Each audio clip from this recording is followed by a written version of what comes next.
Olá, caros alunas e alunas do curso de Letras e demais licenciaturas. Convido aqui vocês a ouvirem um pouco do que a gente tem para discutir a respeito do tema do letramento e do letramento literário. Hoje, a convidada para a gente discutir essas questões é a professora Maria Luísa Fumaneri. A professora Maria Luísa é formada em Letras pela Universidade Federal do Paraná e tem mestrado e doutorado também em Letras pela mesma instituição.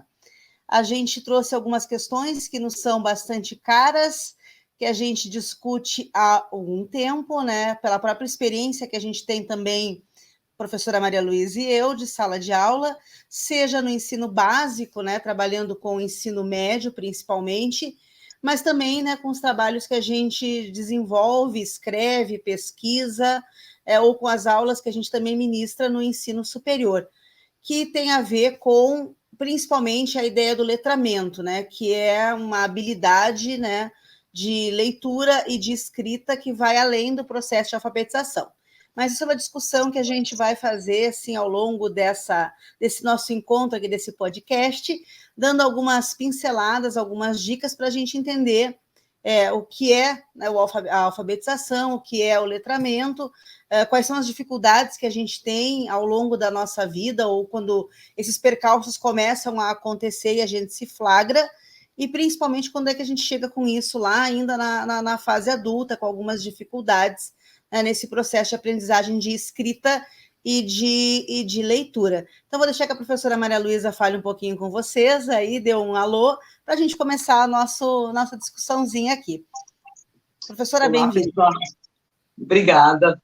Olá, pessoal. Olá, professora Gisele. Estou super feliz de estar aqui hoje. Esse é um assunto que é muito caro para mim, né? Um assunto que ainda é um assunto que eu continuo pesquisando, né?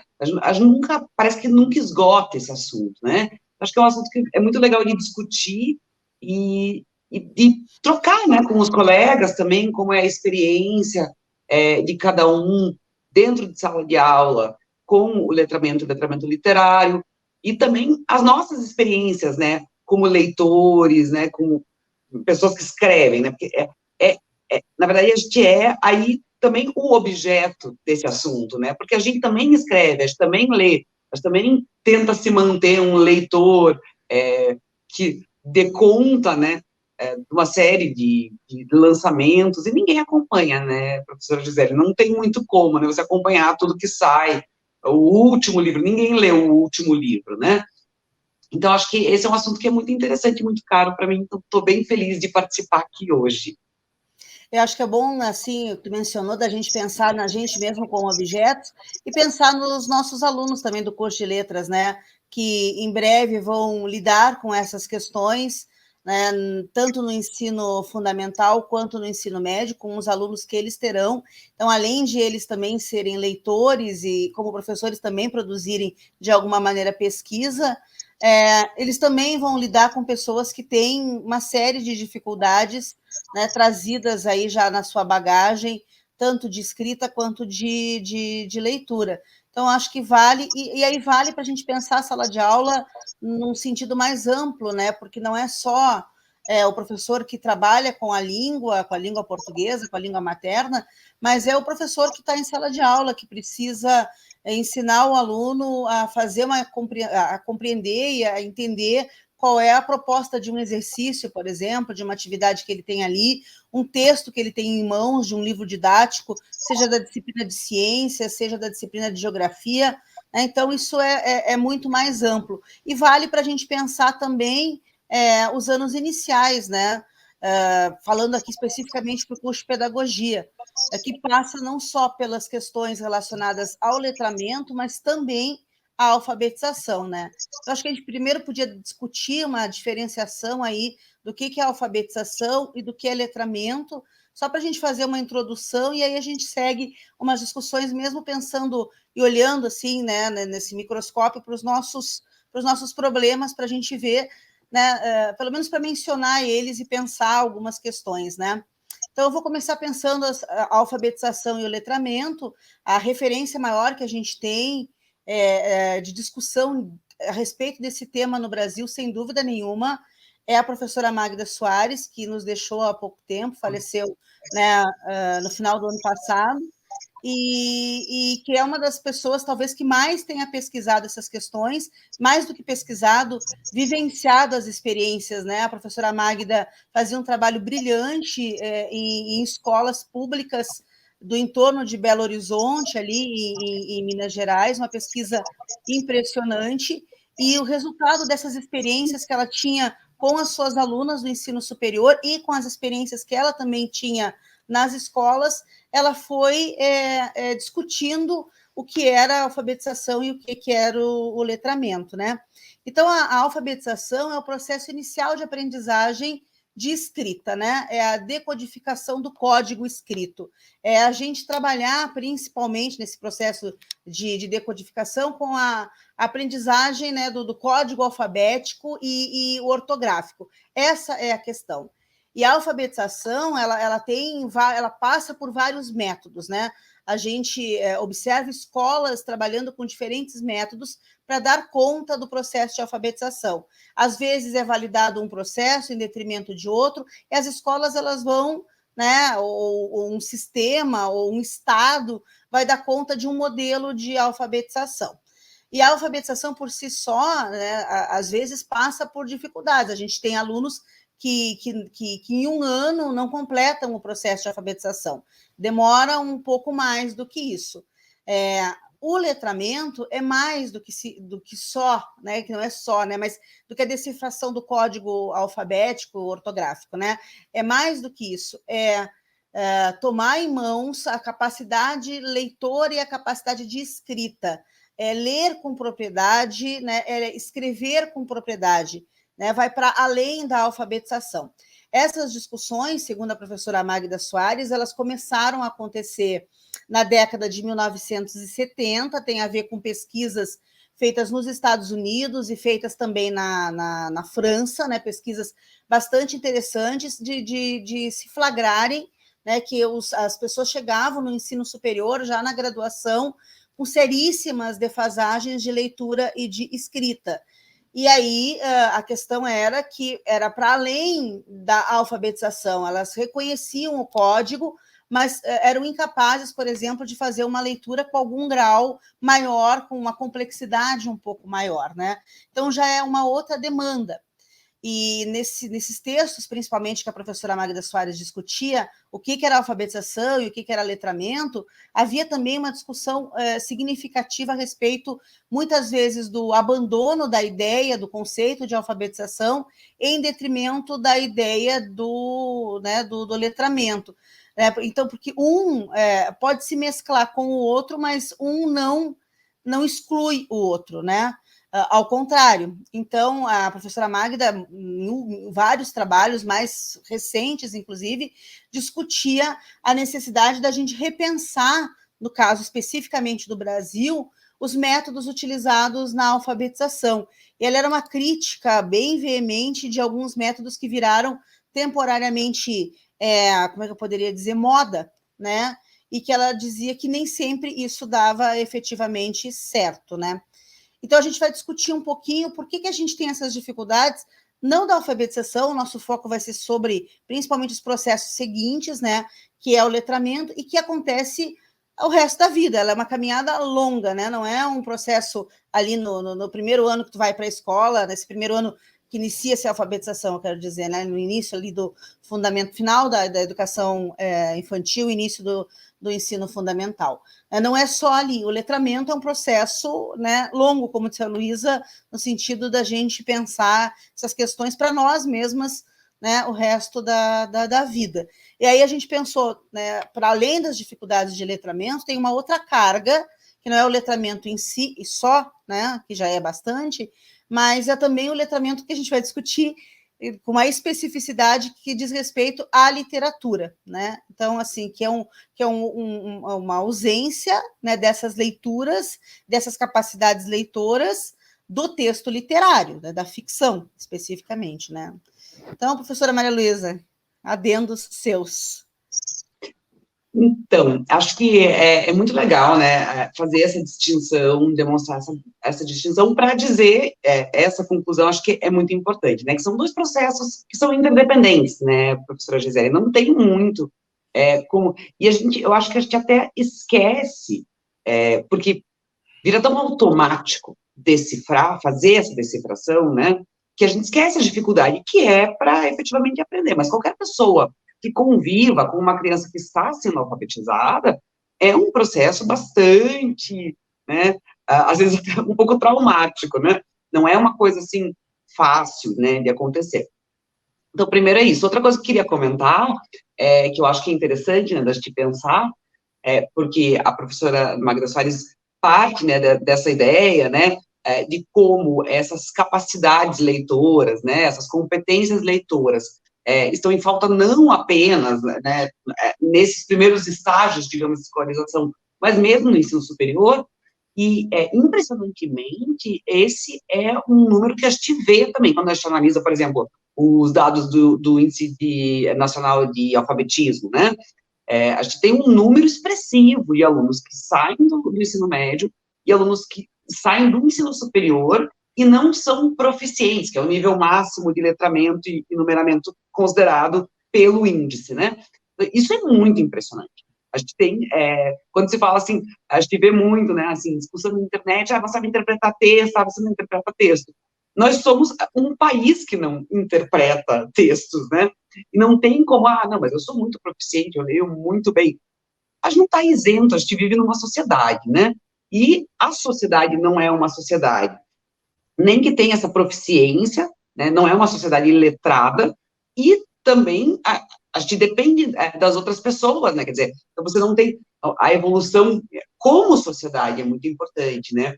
Por isso que os processos de letramento na escola, eles não são simplesmente, eles não se encerram, né, ali, né, naquela comunidade, na sala de aula, e daí no ano seguinte você entrega o aluno para o outro professor e seja o que Deus quiser, né?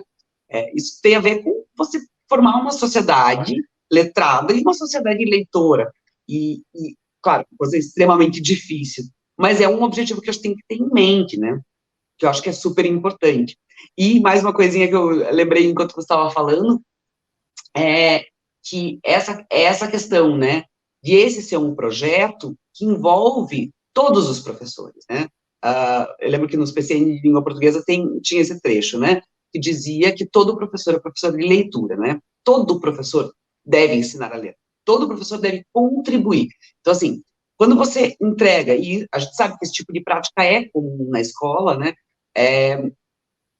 você diz para o aluno, resuma a página tal do livro.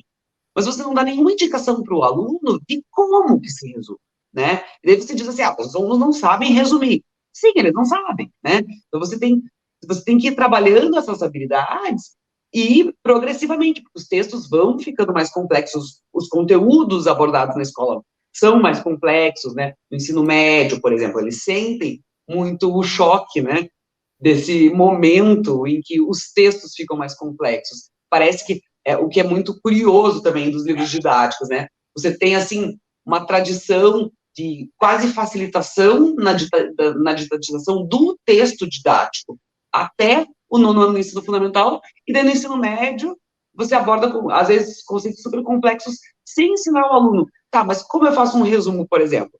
Como que a gente faz um resumo, né?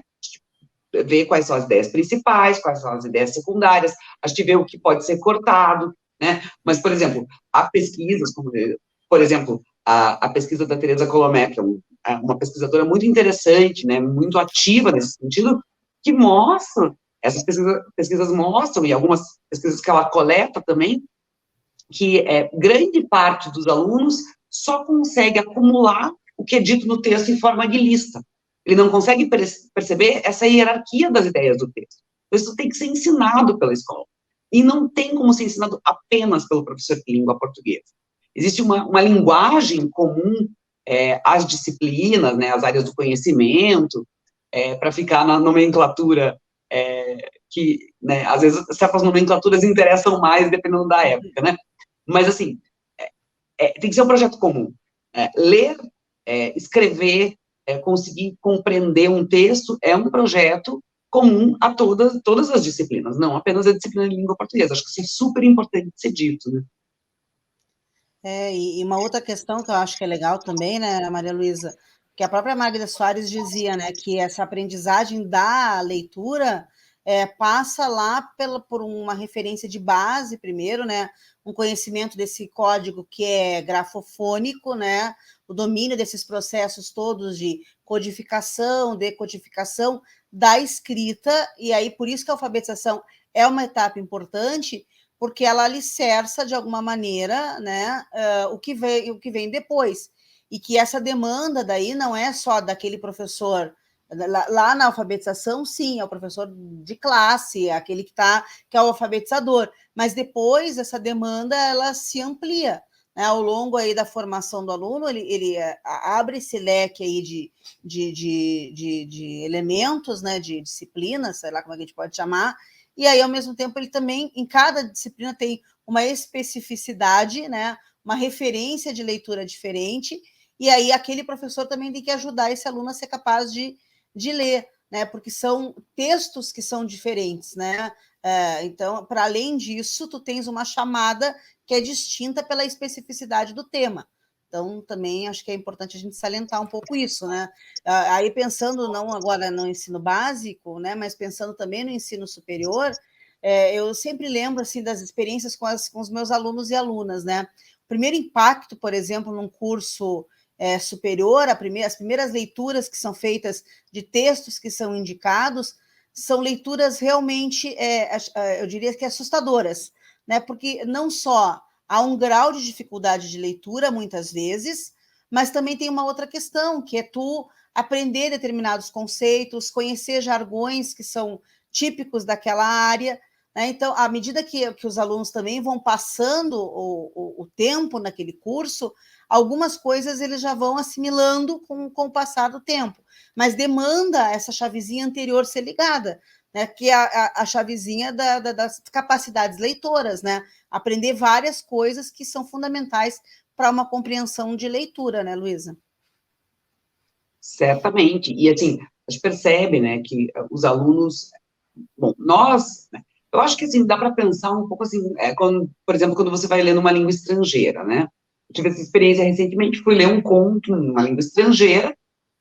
As primeiras páginas são sempre mais difíceis, né? Porque você tem que buscar vocabulário. Mas o vocabulário de qualquer texto é limitado, né? Ou seja, por questões de não entender o vocabulário, seja por não conhecer os conceitos, né? Que é uma questão de conhecimento mais específico,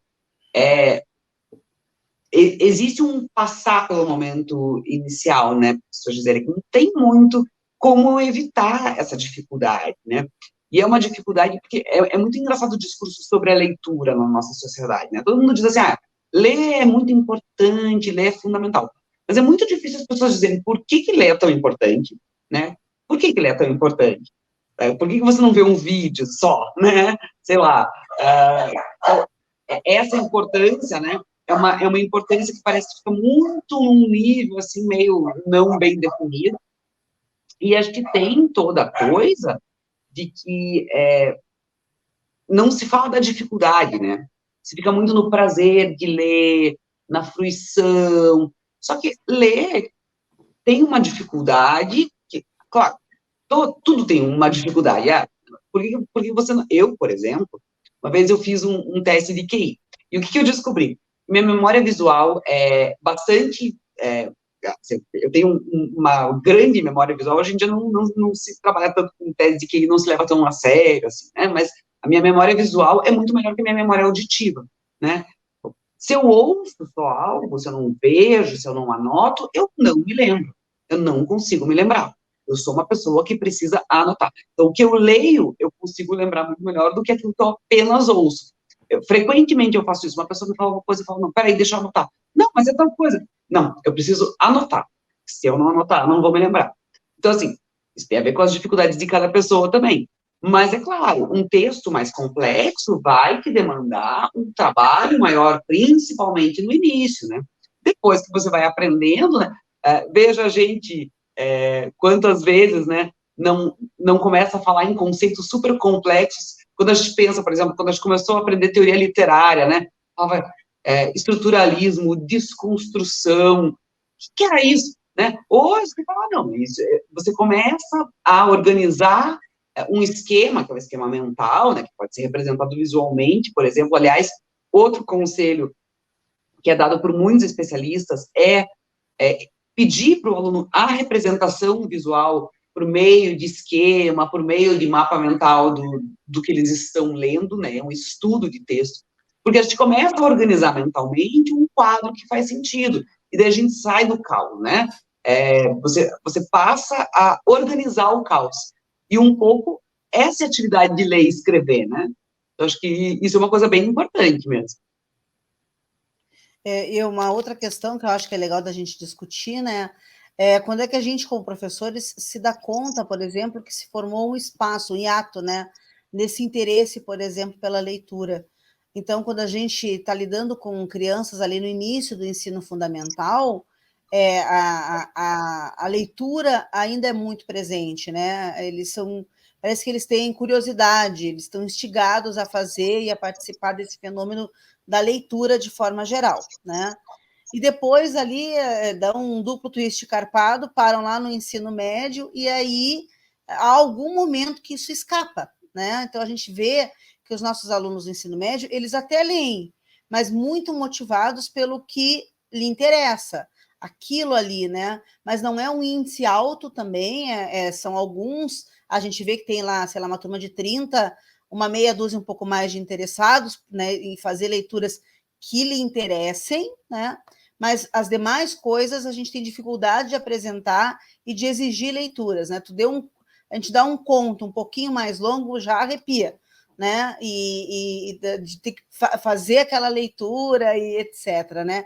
Então, acho que uma das questões, talvez, que a gente precisa, ninguém tem aqui também a fórmula mágica, né? Mas que a gente se questione, que vê muitos professores se questionando, é onde a coisa aconteceu ali que degringolou né, e se perdeu um pouco.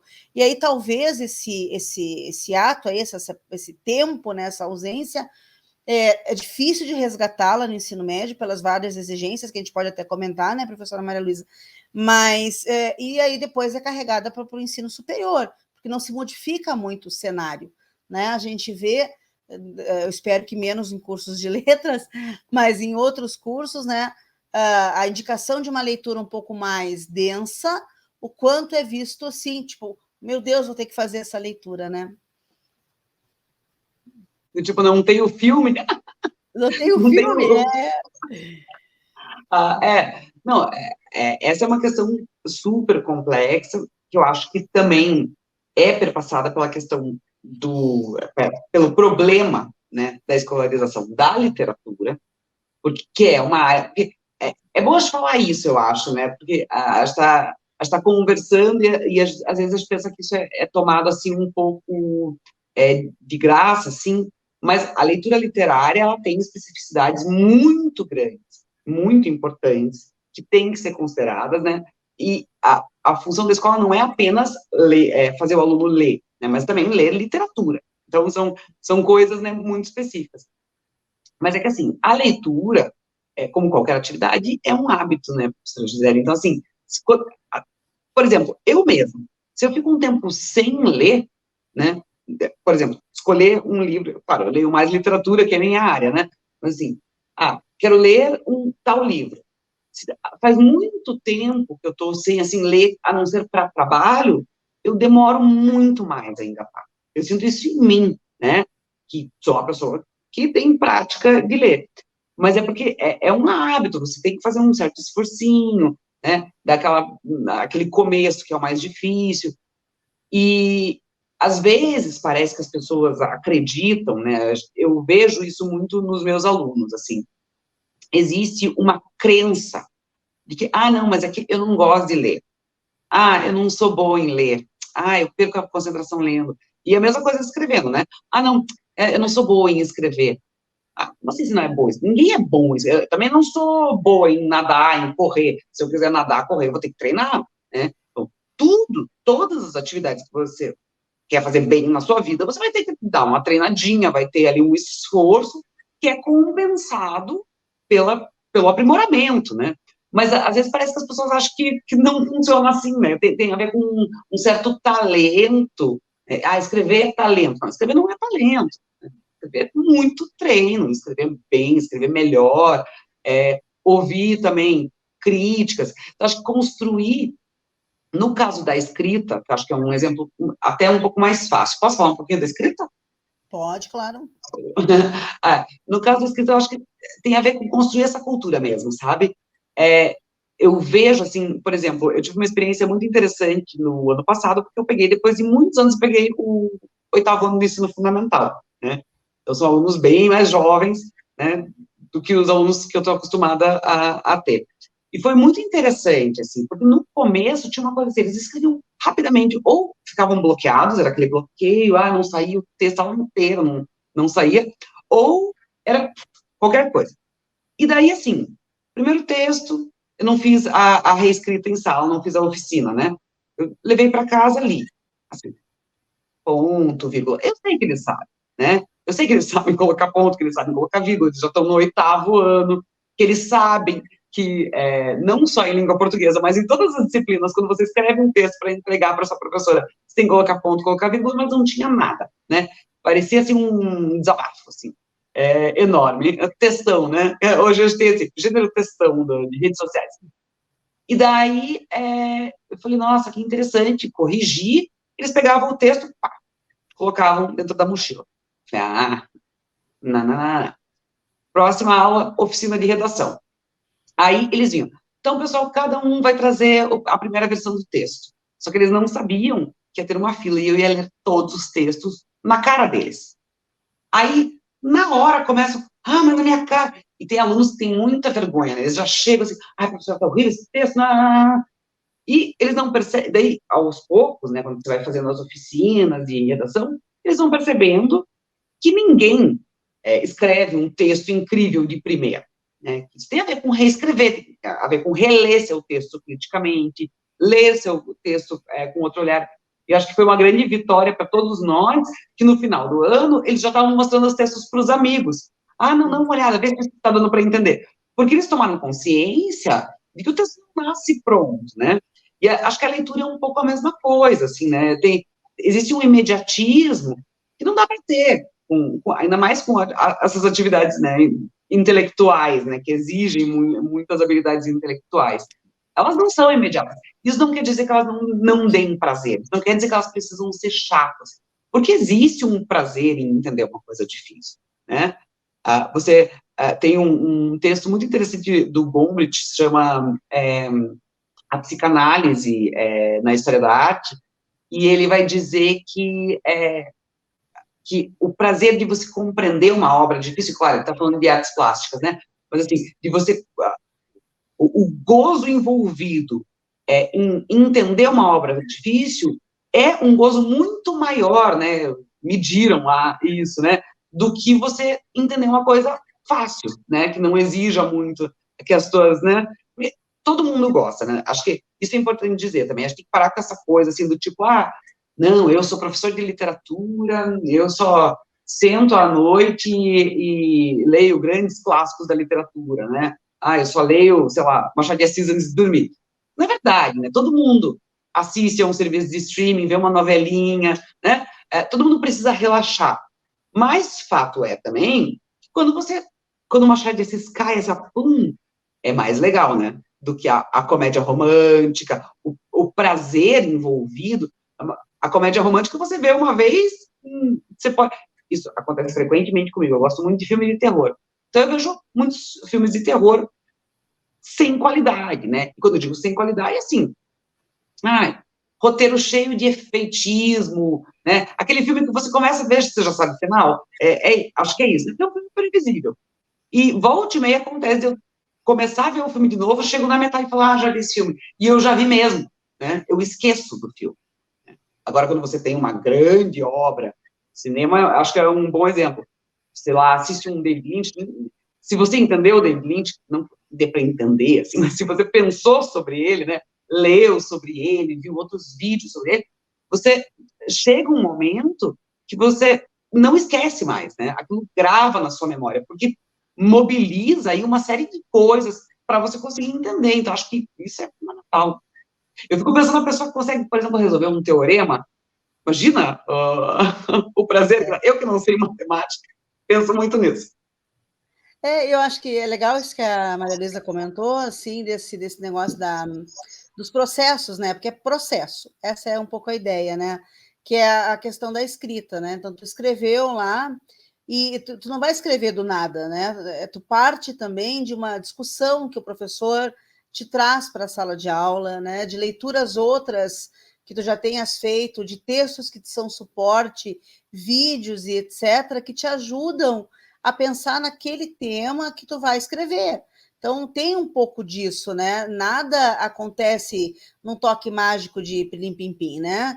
Então, é por isso também a ideia de aonde tu vai buscar essas referências todas para tu produzir esse texto, esse resultado ali, e que daí, como disse a Maria Luísa, não é uma coisa que tu vai produzir, vum, e tá pronto, né? Então, tu vai voltar lá a mexer naquele texto várias vezes, né? Então, eu acho que é isso. E acho que de dividir com os pares, né? Eu acho que a sala de aula com os colegas de vocês na faculdade e depois, ou né, mesmo virtualmente, os alunos que são de EAD, que já fizeram grupos, então de dividir essas experiências da escrita, eu acho que é muito interessante. A Maria Luísa sabe, a gente escreve coisas juntas e eu sou muito tranquila de dar meu texto para alguém ler, porque a gente tem vícios, a gente tem, às vezes, fecha o olho e passam coisas. Então, acho que é muito interessante que é esse processo. E que a leitura também é. Não só porque a gente vai pegar no tranco com o passar da retomada do texto, mas porque também aquela leitura que tu está fazendo, né, tu lê um Machado, ele dialoga com muitas coisas, que tu vai buscando links, né, fazendo referências, né? Eu acho Machado profundamente uma criatura do tempo dele. Eu também sou historiadora, além de ter feito letras. Então, assim, quando eu leio Machado, seja um romance, seja um conto, parece que eu estou mergulhando naquele Rio de Janeiro da virada do 19 para o 20. E para mim sempre é uma emoção. E quando a gente lê, né, porque o Machado tem aquele ácido e aquele soco final, principalmente nos contos, aí tu diz assim, meu Deus, né? Além de tu ter mergulhado numa coisa que é muito século XIX, que é o meu século favorito na vida, eu acho que é isso, assim, essa experiência que tu também vai buscando de outras referências que tu tens, né, Maria Luísa? Então, a leitura é Você isso. mergulha, e você mergulha em você mesmo, né? Você mergulha no Rio de Janeiro e você mergulha em você. Sim. Porque, na verdade, todos somos demasiado humanos ali, claro. O humano, assim, dentro da cultura, né? Em que a gente está inserido, né? Mas acho que tem uma... Desculpa, pode falar. Não, eu só ia dizer, então, que a leitura também, assim como a escrita é um processo, a leitura também porque é isso que tu vai fazendo a leitura do próprio texto, né, esmiuçando aquele texto, mas, ao mesmo tempo, dependendo se não, né, mesmo que seja um texto, né, de ficção, que seja, né, um texto, mesmo que seja um texto científico da tua área, aquele texto, ele dialoga com outros tantos. Então, ele é bom no sentido de que a gente vai buscando outras referências, para acrescentar naquela leitura que a gente está fazendo. A leitura sempre é aquilo de novo e mais de muita coisa, né? Exatamente. E tem uma frase lá na metodologia do letramento literário, né, letramento literário, teoria e prática, que é um livro do professor Hildo Kosson. Ele faz um trocadilho que eu acho que é um trocadilho muito interessante, né? Ele está discutindo essa coisa que às vezes se fala assim, não, mas a leitura ela é solitária, a leitura é solidão, você faz lá, é uma atividade, é você com o livro. Ele fala assim, a leitura é solitária, mas a interpretação é solidária, né? Então, assim, você nunca lê sozinho. Você pode fazer um grupo de estudos para ler, por exemplo, tem uma obra difícil lá que a gente vai ter que ler nesse módulo do curso. Então, vamos fazer um grupo de estudo, o que você entendeu, cada um apresenta uma parte, discute-se essa leitura, né? Mas também tem isso. Às vezes você lê um texto, quantas vezes, né, não acontece, com a teoria literária acontece muito. Você lê um texto, às vezes é um textinho, né? Não só com a teoria literária, né? Às vezes também, história tem isso também, né? Você lê um textinho, assim, desse tamanho. você lê e fala, meu Deus do céu, eu não entendi nada. Parece que tudo que você sabe é dissolvido quando você lê aquele texto, né? Você se sente assim, não alfabetizado, na verdade, é assim que você se sente. Você fala, isso não está escrito na minha língua, eu não sou alfabetizado nessa língua aí. Aí, o que você vai fazer? Você vai procurar um vídeo no YouTube de alguém, sei lá, explicando aquilo, de um professor universitário, claro, tem que procurar bem no YouTube, né, porque senão... Ou você vai procurar um comentador, né, porque o comentador vai te ajudar, ou alguma obra de divulgação, porque a obra de divulgação provavelmente vai abordar não só aquilo, mas o que os comentadores disseram. Quer dizer, isso é um pouco o mesmo movimento de você ir buscar um colega para discutir, né, o texto. Só que você faz isso dentro de uma tradição do pensamento, né, uma tradição da produção intelectual. Você busca, na tradição da produção intelectual, respostas para compreender melhor aquele texto. E talvez, se for um texto curto, você até vai ler o texto novamente, né. Alguns textos, eu lembro que uma vez eu li o Prolegômenos, como é que é o nome desse livro? Hjelmslev, não sei como é que fala o nome dele também, teria que perguntar para a Lígia, mas acho que Prolegômenos é uma teoria da linguagem. A sensação foi incrível, né? Eu li o livro na biblioteca pública, eu ia à biblioteca pública para ler o livro, eu anotava sem ter certeza de que porque eu preciso anotar, como eu disse, mas eu não tinha certeza de que eu tinha entendido o que estava anotando, né? Então, assim, e daí, o que eu tive que fazer? Tive que ir buscar quem comentasse, né? Até perguntei para a professora Lígia, que foi minha professora, a professora da Gisele, Lígia, existe, assim, um livro que explique isso para pessoas que são incapazes de entender linguística, que é a coisa mais difícil que eu já li na minha vida, né? E é normal, isso faz parte. Só que também, quando você entende, pelo menos que seja um pouquinho, no meu caso, esse livro foi um pouquinho só que eu entendi. Mas a sensação, assim, é tão gratificante, né, Gisele? Assim, acho que isso não tem preço, assim. E é um direito que o aluno tem, né, de perceber isso, de descobrir, né, o aluno, digo, agora para os alunos que nos ouvem, e que serão professores, professoras, acho que é bem isso, você dá ao aluno esse direito de ter essa sensação também, né, de chegar a esse momento de compreensão. Acho que isso é incrível, né, isso é incrível do nosso trabalho. Não são todos, não vão para todos. Que é isso, né? Porque assim, ó, se tu pensares, uma hora ali a Maria estava comentando, que é uma questão social e que os nossos alunos saem da escola, né? Com grandes dificuldades de tudo isso. Gente, eles tiveram anos na escola, né? 9, 12, 15, dependendo do tempo.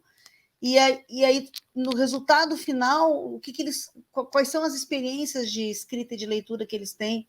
E aí, assim, é vergonhoso, né, saber que eles tiveram nas mãos de tantos professores, não só de língua portuguesa, né, e saíram com um déficit enorme. Então, acho que é isso, acho que isso que a Luísa falou, muito interessante, né, de tu pensar que se tu conseguires fazer esse exercício, né, de dar ferramentas, de desenvolver habilidades, de criar interesses no texto, seja ele qual for, né, esse também é um serviço da escola, porque daí aí é a democratização, né, desses processos de ensino, porque se todos tiverem um acesso adequado às capacidades de escrita e leitura, é o máximo que a escola pode garantir nesse processo de democratização do conhecimento, né, porque é uma pessoa que vai sair dali e que vai pegar um jornal, ou uma revista, ou qualquer que seja um texto na internet, e vai entender para além de 2 ou 3 parágrafos, né, porque eu estava lendo alguns índices, né, quando a gente estava pensando nessas discussões, é um absurdo a quantidade percentual de pessoas, né, pensando em letramento, né, que não conseguem entender mais do que um parágrafo, e passaram pela escola e frequentaram pelo menos ali uma parte do ensino fundamental, né, então é muito complicado. Então, assim, quando a gente não faz esse exercício, ou o nosso aluno sai dessa forma, a gente está privando ele, principalmente, dele ser um cidadão pleno, né? Porque ele vai ter dificuldades de ler o mundo, eu não sei, mas de ler muitas coisas do mundo, né? E isso é muito ruim, né?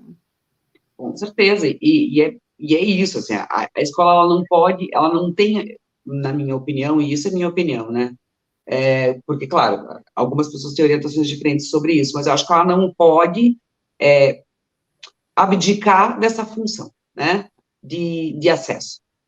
Claro, ela não vai, a gente não vai ler tudo que o aluno deveria ter lido na escola, não vai, mas que a gente leia bem, a gente consiga fazer com que aquele aluno, claro, tem alunos que têm mais facilidade, até gostam mais, né, tem problema, isso é pessoal, né, mas o aluno conseguir ter uma relação com a leitura, que é uma relação positiva, em que ele entenda cada vez um pouquinho mais, em que as coisas fiquem mais fáceis para ele, é nossa obrigação, né? E é nossa obrigação. E, infelizmente, claro, deveria ter mais incentivo público, espera-se que tenha, mas com todo o incentivo que for, vai continuar sendo a nossa obrigação. Não tem como a gente escapar desse papel, né? Então, assim, e não digo isso para que ninguém se frustre, né? Digamos assim. Você acha que apagou uma luzinha aqui? Vamos. Não digo isso para que ninguém se frustre, né? Do tipo, não estou conseguindo fazer. Acho que faz parte do nosso trabalho, às vezes ficar super animado e às vezes se frustrar um pouquinho também. Não é esse o problema, eu acho. Mas colocar isso como uma motivação, sabe? Não para se frustrar, não consigo fazer, mas para ler mais sobre como se faz, então. Quais são as formas, que autores eu tenho que ler para conseguir ter um aproveitamento melhor em sala de aula, né, desses momentos. Por exemplo, a gente sabe, assim, né, alguns autores mostram isso, que, por exemplo, às vezes a gente fica muito tempo falando de um livro, porque a gente gosta muito dele, eu faço bastante isso, inclusive, né, falo empolgadamente de um livro, mas o que a gente sabe? Que, por exemplo, isso não faz os alunos se tornarem leitores, né, porque vai ter, eles podem falar, nossa, que interessante esse livro, quero muito ler. Eles pegarem lá, vai ter a dificuldade, e a dificuldade vai bloqueá-los, né? Então, o acesso é mais do que a informação sobre, né? Ele tem a ver com muitas coisas, inclusive com ajudar nesse momento de ultrapassar as barreiras próprias da decifração de uma frase. E sabe, professora Gisele, assim, os problemas que a gente vê, né, às vezes, eu já tive casos de alunos que eram problemas tão simples, que chega a dar raiva, assim, do tanto que eu demorei para perceber. Por exemplo, alunos que não conseguiam ler a linha. Então, ele começava lendo a linha, e daí ele estava lendo a outra linha, né? Ele precisava só de uma régua para ler. Né? E daí eu pensei, eu leio assim, eu leio com o dedinho assim, ó, né? Para acompanhar a linha. Com problemas de visão e tal. Né, eu tenho um astigmatismo considerável, então, né, eu sofro com a linha. E são coisas simples, né, mas tem que existir esse impulso do professor de identificar, de tentar diagnosticar, né. Eu acho que eu queria fazer umas duas perguntinhas para a gente, que eu queria te perguntar a respeito, por exemplo, do letramento literário. Há vários autores que discutem os problemas do ensino da literatura na escola, né?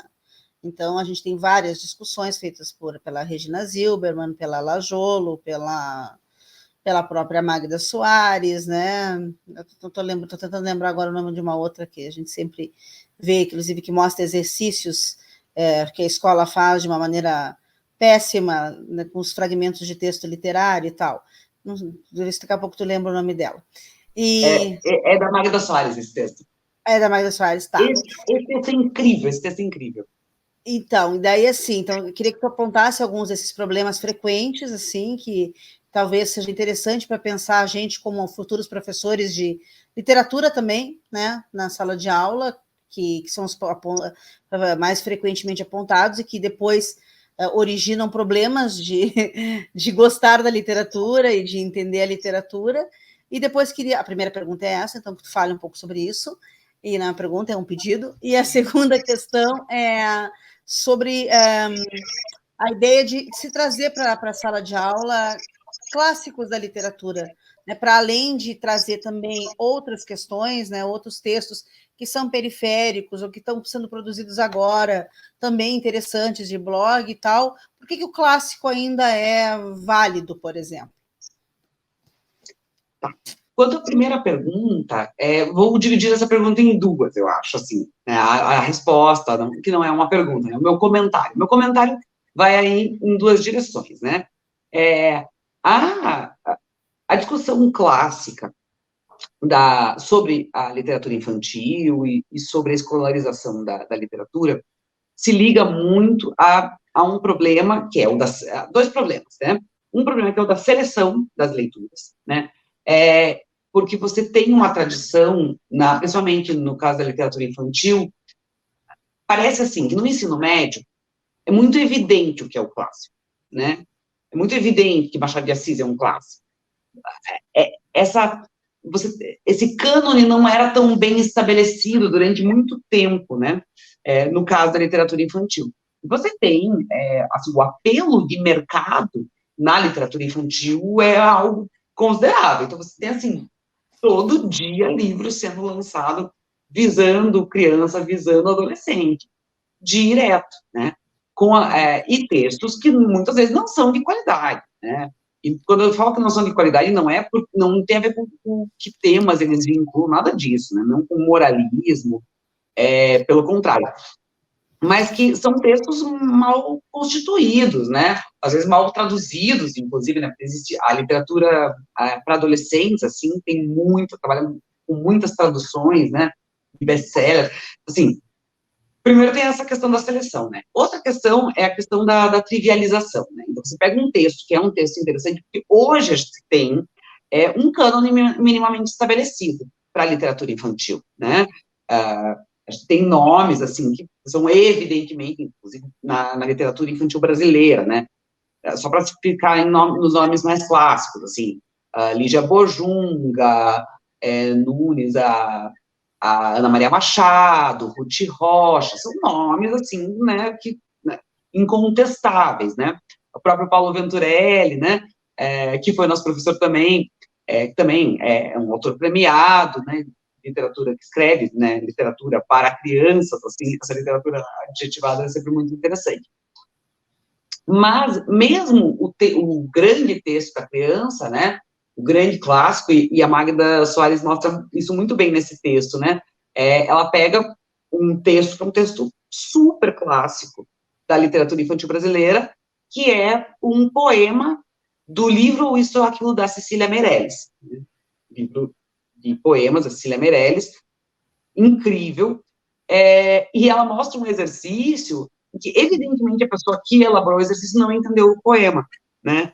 É um poema sobre um vestido, e daí vai falando, assim, que o vestido ele é feito de várias camadas, e daí cada camada é uma coisa, e a última camada seria uma camada, assim, que expressaria a finitude, né? A morte, então, estou trabalhando, mas aí o que acontece? Às vezes, e isso eu ouvia muito de alunos do ensino superior, né? Mas isso não é muito pesado para a criança, né?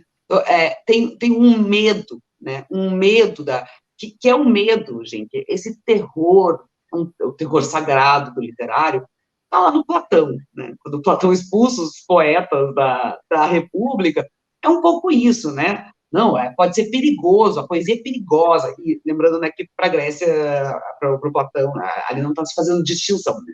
Leia-se poesia como literatura, né? A épica, né? O teatro. Enfim. Então, assim, isso é uma primeira coisa bem interessante de se pensar, né? O quanto a gente não quer didatizar algo que não é simplesmente didático, que é o literário, né? E muito da discussão que perpassa, né? Muito dessa discussão é perpassada, né, na Regina Zilberman, por exemplo, exatamente nessa tentativa de doutrinação da criança por meio da literatura, né? A literatura, ela não tem um objetivo doutrinário, a princípio, né? Ela tem uma ligação que aí é mais forte com uma força vital, né? É uma força análoga à vida, diz Antônio Cândido, né, no Direito à Literatura, outro texto super recomendável sobre esse assunto. Então, essa é uma primeira coisa, né, esse estabelecimento do que se lê na escola. Acho que isso hoje um pouco é mais claro, né, não é mais caótico, se sabe minimamente, né, o que acontece. Mas acho que tem outros problemas, né, um é como ler, são questões metodológicas mesmo, né, Segunda, qual é o objeto da aula de literatura, caso haja uma aula de literatura, mas o que você estuda em literatura, né? Que é você estuda, por exemplo, no ensino médio, né, é isso. Você estuda informações de periodização, de estilos literários, ou você estuda os textos literários, né? Quanto o aluno precisa ter informação adicional para ler um texto, se, e meio que todo mundo acho que concorda, né, entre os teóricos, né, que o objetivo é a leitura literária em sala de aula, às vezes, né. Então, quanto que o aluno precisa ter de informação para ler aquele texto? E também a discussão, assim, de isso ser um itinerário, né, um percurso. A Teresa Colomer vai falar isso no Andar Entre Livros, né, assim, o projeto de formar leitores literários na escola, né, e ele é um projeto progressivo. Então, não adianta ele ser feito só por um professor de uma série. Isso tem que acontecer ao longo da educação básica, e ela diz, inclusive, formar uma sociedade de leitores, tem a ver com formar uma sociedade em que porque ela diz, a literatura não vai ser respeitada por si só, né? A literatura só é respeitada no discurso, gente, vamos combinar, né? Se diz assim, é muito importante ler literatura, é importantíssimo, mas o que a gente vê em todas as pesquisas é que as pessoas não leem literatura. Muitos professores não leem literatura, né? Muitos professores preferem trabalhar com textos informativos. E esse é um problema, porque a gente tem casos, assim, por exemplo, de documentos oficiais que colocam dentro do campo artístico literário, por exemplo, outros gêneros, que, óbvio, tem toda a sua importância, charge, tirinha, mas, assim, tem um pouco esse pensamento, tá, mas, tá dentro do campo artístico literário tirinha, tirinha é mais fácil, as crianças vão gostar mais, porque já vai ler um livro de literatura, né?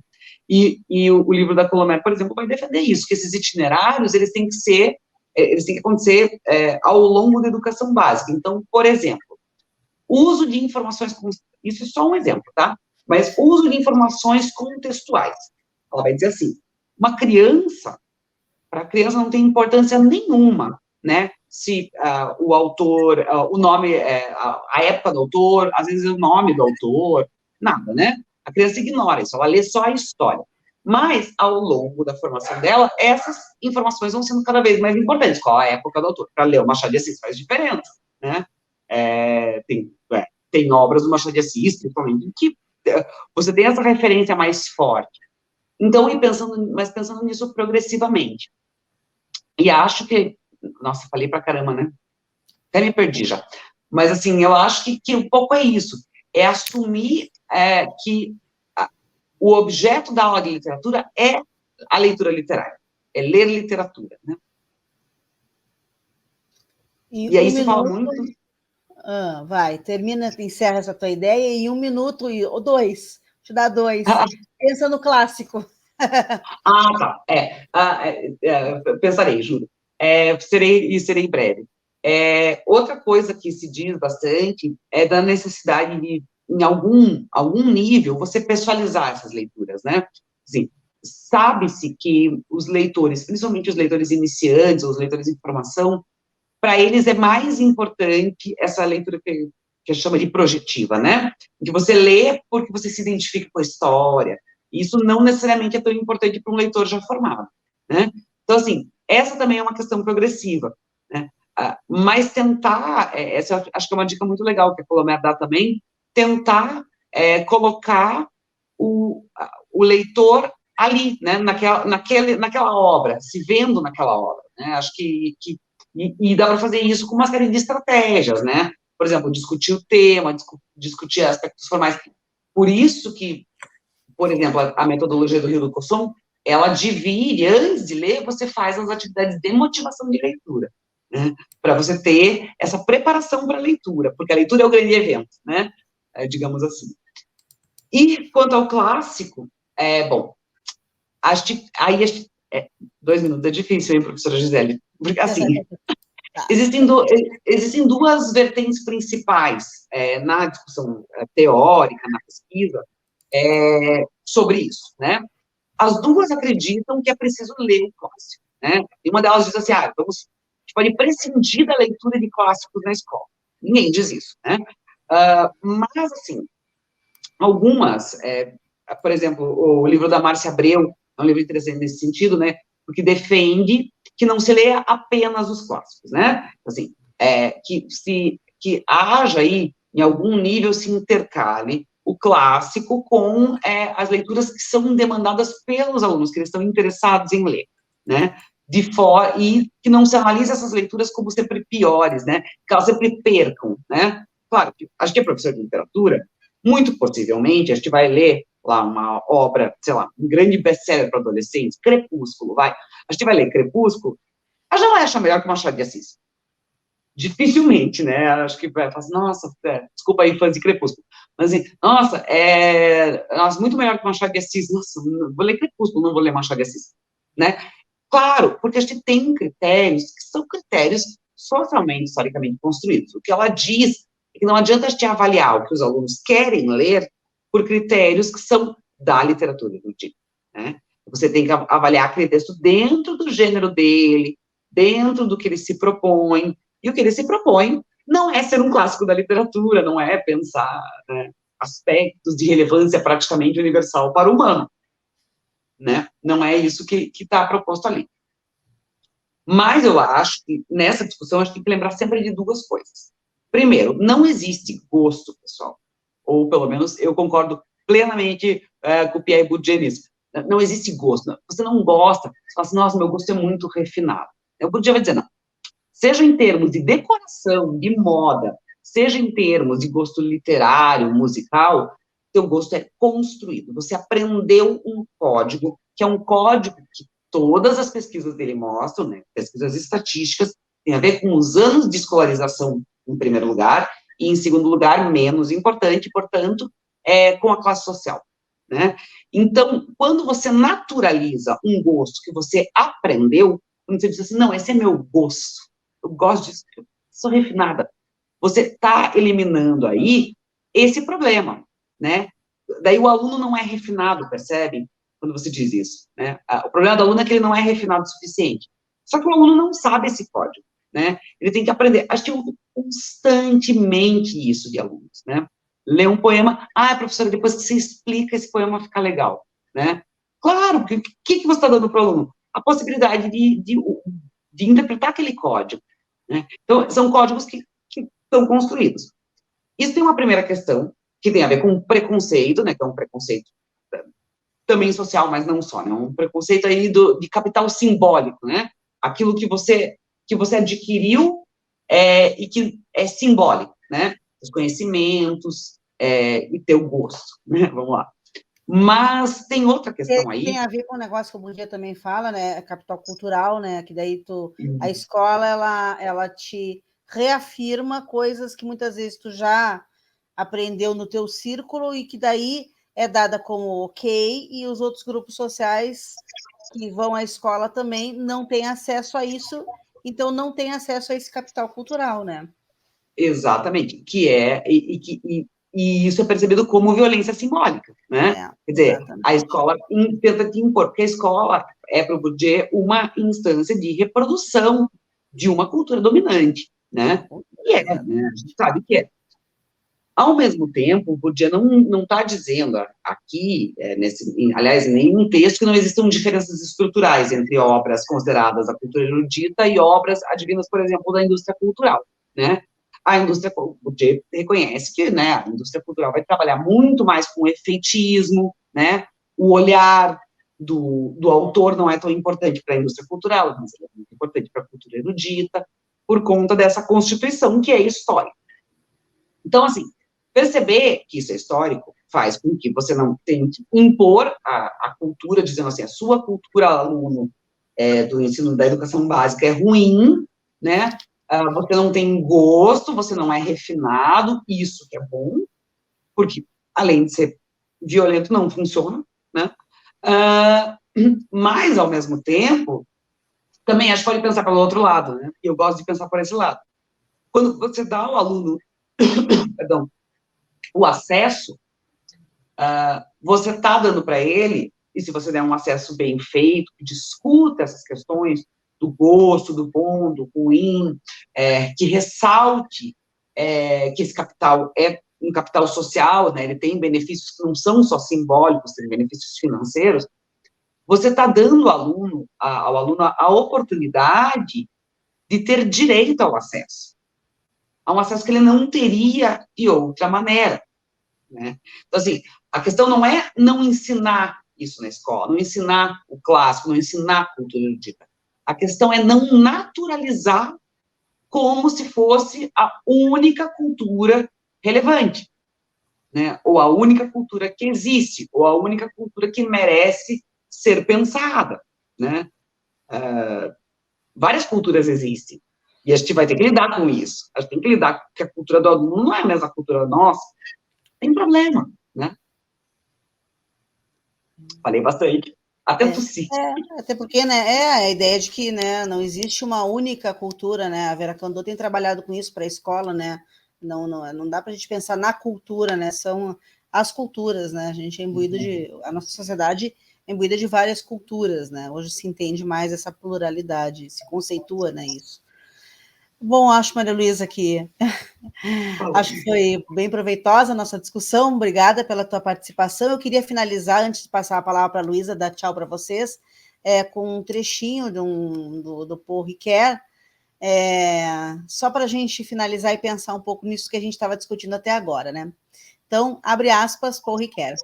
Diria que, para mim, o mundo é o conjunto das referências abertas por todos os tipos de textos, descritivos ou poéticos, que li, interpretei e amei.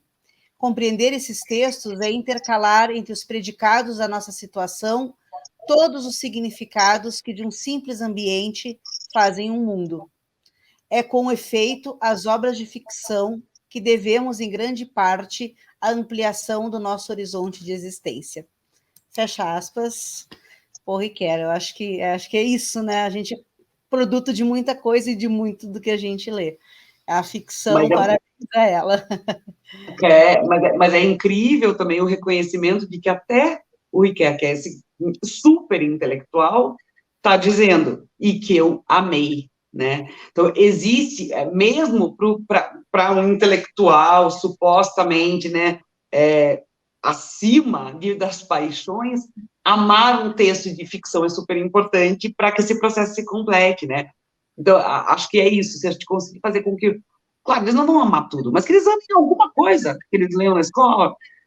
Bem legal, hein? Acho que esse é o caminho. Uma fã do Cândido, né, para a gente encerrar, que é aquela coisa da criação, da nossa humanização, né? Quanto a literatura nos humaniza, nos torna humanos, né? Acho que isso é interessante para a gente finalizar. Nos torna, e não necessariamente num sentido garantido, né? Quer dizer, não tem uma garantia moral, digamos assim, né? Porque ela é uma experiência análoga à vida, mas ela é uma experiência análoga à vida, e a gente está aqui para viver e para pensar no que a gente está fazendo aqui, né? A gente não está aqui de bobeira. Como diz lá, né, o Maria Andrade, não vim no mundo para ser pedra, né? Na voz do Macunaíma. Pessoal, queria também dizer que foi um prazer estar aqui. Muito obrigada pelo convite, professora Gisele. Espero que vocês tenham gostado. E, de repente, mais para frente, fazemos outra, né? Falamos aí se comuniquem, falem do que vocês gostariam de ouvir dentro desse campo amplo aí, né, do letramento literário. Acho que foi bem proveitosa a experiência. Muito obrigada. Maria Luísa, de novo, muito obrigada por essas e outras tantas demandas e parceria. Obrigada por dividir aqui com a gente. Aos alunos do curso de Letras, espero que tenham gostado. Obrigada por assistir o nosso podcast. Aos alunos das demais licenciaturas, sempre é um prazer partilhar e uma preocupação também as questões de leitura e leitura de ficção, leitura literária, para todos os cursos e para a gente, né, como seres humanos. Até uma próxima oportunidade. Obrigada a todos.